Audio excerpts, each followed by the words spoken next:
So something big happened over the weekend. Something that I believe sent shockwaves around the world, and you may have seen it. It was a shot across the bow. It was the proverbial rattling of the cage. But if you get down to it, what happened really wasn't that hard. Basically, the world found out that if you fool around with Trump, you find out fast that he says what he means and he means what he says. And the president of Colombia, yeah, just learned that the hard way. He should have known better when the world saw that Trump had the Andrew Jackson portrait rehung in the Oval Office. I mean, Andrew Jackson, the strong and deliberate leader, known for taking hard stands and doing hard things and overcoming adversity and opposing his enemies. Andrew Jackson, who famously once said, "I was born for the storm, and a calm does not suit me." Andrew Jackson, whose men called him Old Hickory because of his stalwart willingness to suffer right along with his troops in battle and even spend his own money to make sure his troops had what they needed.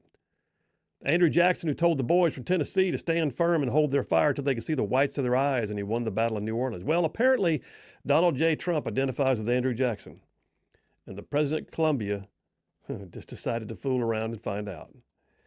So let me start, though, by reminding y'all of something that I told you once before, to lay the foundation for where I'm going next. I have to say this. You see, I married a sassy woman. I did. It's true. My team overseas often referred to my sweet, demure Southern wife as the Sergeant Major, because she was the only one who could say things to me that needed to be said sometimes. More than once, Sergeant Borden would look at me in Baghdad and ask, "Sir, am I going to have to call the Sergeant Major?" And I'd laugh, but he was also serious. And one of those examples of this, I have to tell you about a phrase that we use in our house because of her. So one of my favorites that has come about in recent years that is said all too often and yet not enough by my sweet, sassy wife. She'll correct me on something, or she'll tell me my favorite old shirt doesn't look right, or that I have to actually shave for church or something like that, or that I need to stop working late. And when I look at her like I'm about to say something back, she'll just point a finger at me and emphatically say, "I say what I say." And that's the end of it. Like, that's it. No reply warranted nor desired, apparently. The final word has now been spoken. I can try to argue, but she can't just say what she says me like that until I've had my own say, which usually gets me a second round of "I say what I say." But with a smile that is totally disarming. And yes, I did in fact marry a sassy woman, and I wouldn't have it any other way, to be honest.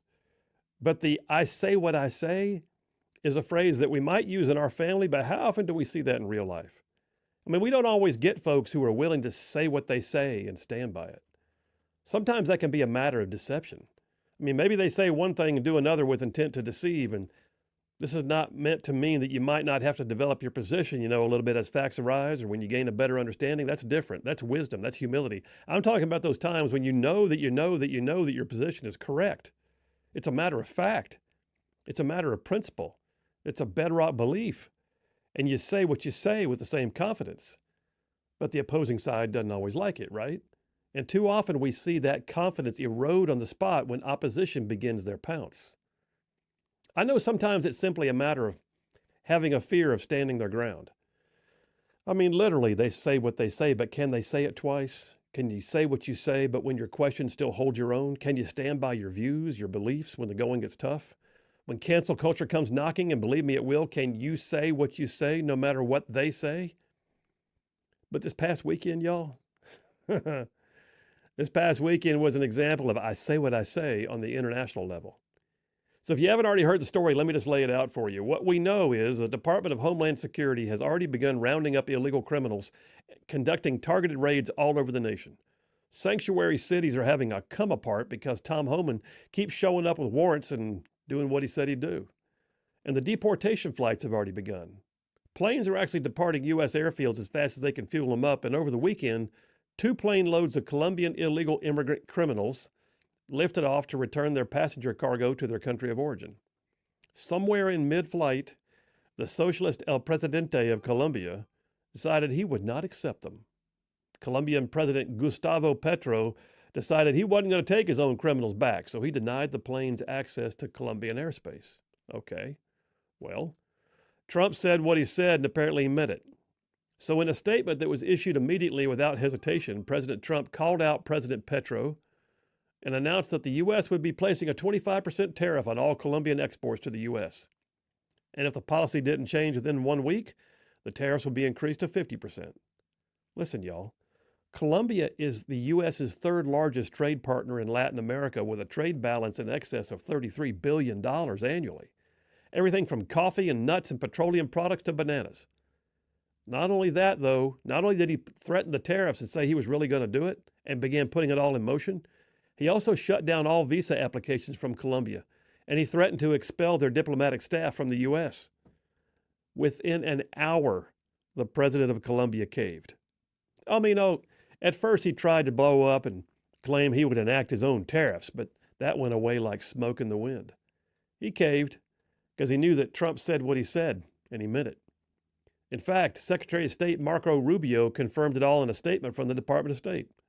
Flights of illegal immigrant criminals are now heading to Colombia again, and in fact, El Presidente of Colombia has even offered to use his own aircraft to help assist.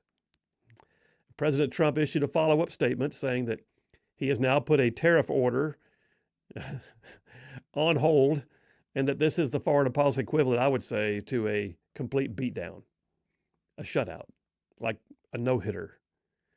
But here's the thing. This event went far beyond just our relations with Colombia, because in my opinion, the whole world took notice. Every nation that's about to receive a plane load of their own criminals returned to their borders just sat up in their chairs and took note that if they want to keep their good relations and trade agreements and have diplomatic relations with the U.S., they'd better take them back, period. End of story.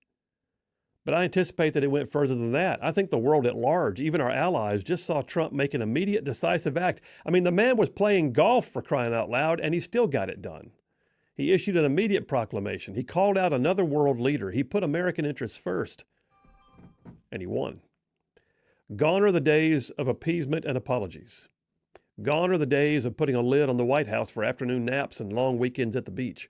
Gone are the days of finger pointing and giving away the farm so we can claim some kind of rapprochement that does not do anything except sound squishy in the end. No more of that. America's back. We will not be bullies, but we will also not be bullied. And I, for one, am glad. We needed that person who was battle-born and heavy-tested, someone who was willing to lean into the wind, set their face like flint, and dare to oppose enemies while also mentoring those that they lead. Someone who, like Andrew Jackson, can say, I was born for the storm, and a calm does not suit me. So basically, Donald Trump just looked at the world, pointed his finger, and said, I say what I say. And that's a wrap for the Rightside Way.